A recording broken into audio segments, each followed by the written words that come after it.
Bismillahirrahmanirrahim. Assalamualaikum warahmatullahi wabarakatuh.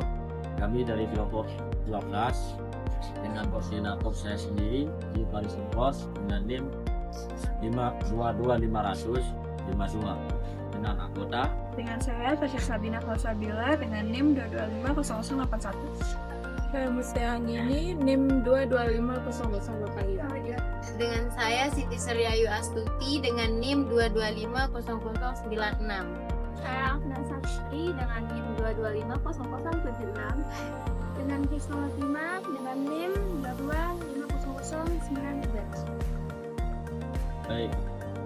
Dalam kesempatan hari ini kita akan mendiskusikan materi dengan judul homophobia. Itu Apa sih Yaitu yang dimaksud dengan homophobia ini adalah suatu sebutan bahwa kita itu yang tidak mau terpisah dengan ponsel. Berarti ketergantungan Ya, betul sekali. kira-kira untuk ketergantungan itu ada gejalanya nggak sih? Ada dong, gejalanya adalah kesulitan untuk mengalahkan susah, contohnya salah diri. Saya dulu pernah ketergantungan ponsel, hampir setiap hari saya menggunakan. Dan sekarang saya mulai coba belajar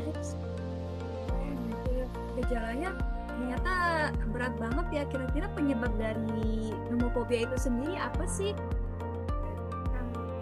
penyebabnya itu kombinasi dari kebiasaan pada ponsel, ketakutan ketinggalan informasi. Dan contoh penyebab pertama homophobia itu yang pertama ketergantungan dan kebiasaan pengguna, dan yang kedua FOMO, fear of missing out, yang ketiga dan kebutuhan emosional. 4. Kebutuhan komunikasi seperti keinginan untuk selalu terhubung dan merasa perlu sedia untuk menghubungi. Penyebab-penyebabnya tadi kira-kira berdampak nggak sih untuk kehidupan kita ke depannya? Menurut kamu berdampak nggak sih? Adapun dampak homophobia dalam kehidupan sehari-hari meliputi kesehatan mental, kecemasan, stres, depresi, kesehatan fisik, jantung berdebar, sesak napas, gemetar, atau gangguan tidur, interaksi sosial. Kemudian menggantikan hubungan tatap muka atau sosial dan produktivitas atau gangguan fokus, kurang kreatif.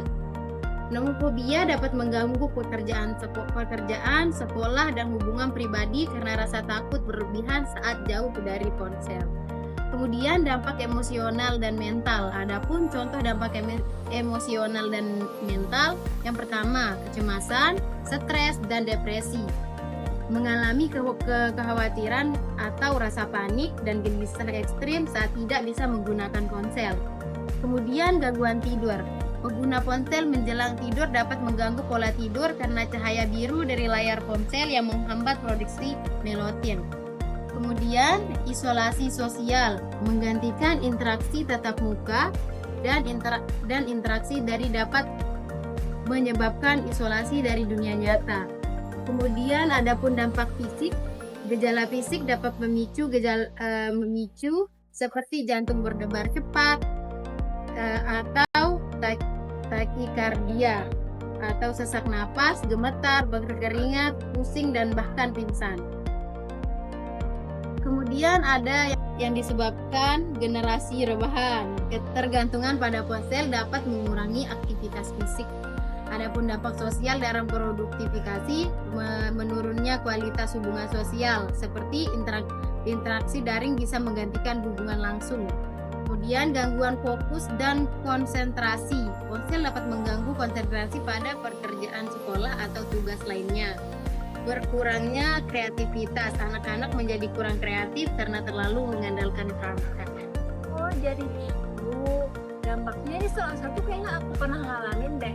Aku pernah ngalamin kalau mau tidur tuh susah banget kalau lagi main HP, padahal kayak pengennya tuh ke distract karena HP itu bisa membuat kita tidur, ternyata malah salah ya. Berarti aku salah satu mengalami homophobia itu sendiri dong.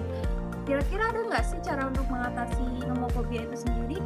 Ya, tentu saja itu dengan cara mengatasi waktu penggunaan ponsel, lalu mengatur batasan pada aplikasi dan notifikasi, lalu menteri aktivitas lain yang menyenangkan seperti olahraga atau bisa menjalankan hobi, lalu meningkatkan kesadaran akan penggunaan ponsel dan mencari bantuan profesional jika gejala nomofobia berlanjut. Adapun cara mengatasi nomofobia dengan cara perawatan mandiri seperti batasi penggunaan ponsel secara bertahap, yaitu mulai dengan membuat perubahan kecil atau tidak menggunakan ponsel saat makan atau meletakkannya di ruangan lain. Lalu matikan ponsel di malam hari. Hindari menggunakan ponsel setidaknya 1 jam sebelum tidur untuk meningkatkan kualitas tidur. Om tadi bilang kalau misalnya susah tidur kan saat malam, iya itu adalah salah satu gejala ya. Lalu tinggalkan ponsel di rumah. Seperti cobalah untuk meninggalkan ponsel di rumah saat melakukan aktivitas singkat di luar, seperti berjalan-jalan di sekitar rumah, atau berbelanja, atau mungkin bersosialisasi dengan tetangga. Lalu cari kegiatan alternatif lain, seperti ganti kebiasaan memain ponsel dengan hobi lain yang menyenangkan dan produktif, seperti membaca buku, berolahraga, menggambar, atau berkebun. Lalu yang terakhir, perbanyak interaksi langsung. Fokus pada percakapan tatap muka dengan orang-orang di sekitar Anda untuk membangun koneksi yang lebih dalam, seperti itu tadi yang tadi bersosialisasi dengan tetangga, masyarakat, atau mungkin teman kerja dan lain-lain. Lalu yang kedua ada cara mengatasi nomofobia dengan bantuan profesional. Bantuan profesional ini berupa terapi. Terapinya yaitu terapi perilaku kognitif atau CBT. Terapi ini membantu mengubah pola pikir dan perilaku negatif yang mendasari nomofobia. Lalu terapi pemaparan. Terapi ini melibatkan pemaparan bertahap terhadap pemicu rasa takut yang dapat membantu mengurangi kecemasan dari waktu ke waktu. Lalu konsultasi psikolog. Jika nomofobia tersebut sudah mengganggu aktivitas sehari-hari, jangan ragu untuk konsultasi dengan psikolog untuk mendapatkan penanganan yang tepat. Lalu yang terakhir, bantuan profesional dengan cara obat-obatan. Tetapi obat-obatan ini untuk kasus yang sudah parah. Yaitu obat anti kecemasan yang bisa dirasakan untuk membantu mengelola gejala seringkali dalam kombinasi dengan terapi. Oh, jadi begitu. Sebagai salah satu yang mengalami dampak tersebut, berarti aku sudah mengambil kesimpulan nih dari penyebab, ciri-ciri dan gejalanya. Kayaknya aku bakal mulai hidup sehat deh dengan mengurangi penggunaan ponsel dan juga memulai aktivitas yang di luar ruangan seperti olahraga dan lain sebagainya. Gimana nih? Ini saya sudah uji kedatangannya, berarti bisa saya simpulkan atau paparkan bahwasanya di mana ponsel ini sebenarnya kan bukan jadi biang masalahnya bukan di sana, tapi biang masalahnya itu letaknya di diri kita sendiri. Bagaimana kita menggunakan ponsel itu dengan bisanya. Secara garis besar ponsel ini kan yang dinamakan dengan ponsel atau teknologi ini ialah suatu perkembangan teknologi kita yang berkembang sangat pesat di dalam negara kita ini. Nah, berarti kalau kita bilang ponsel ini bukan dari tempat masalahnya ialah di diri kita sendiri.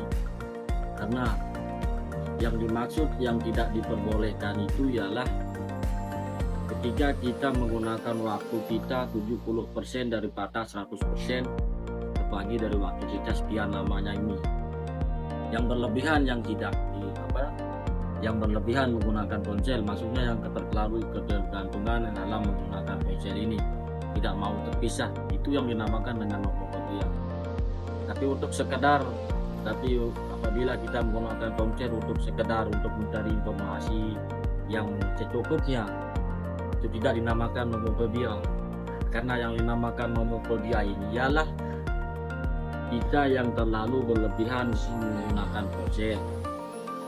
Berikut sudah paparkan bagaimana cara-cara mengatasinya, bahwa bagaimana bahayanya daripada dampak daripada nomofobia ini. Sudah tahu bagaimana bahwasanya dampak daripada nomofobia ini sangat berbahaya, entah itu dalam bidang fisik maupun mental, sehingga sudah tadi keluar ada yang diselesaikan dengan cara profesional, itu dengan terapi dan lain sebagainya. Dengan pemaparan yang sekian banyak tadi, kita sudah bisa simpulkan bahwa nomofobia ini sangat berbahaya bagi kehidupan kita sehari-hari ke depannya, baik itu secara fisik maupun mental. Sekian dari kami kelompok 12 dengan koordinator saya sendiri, lalu Faris Imron. Wassalamualaikum warahmatullahi wabarakatuh. Waalaikumsalam warahmatullahi wabarakatuh.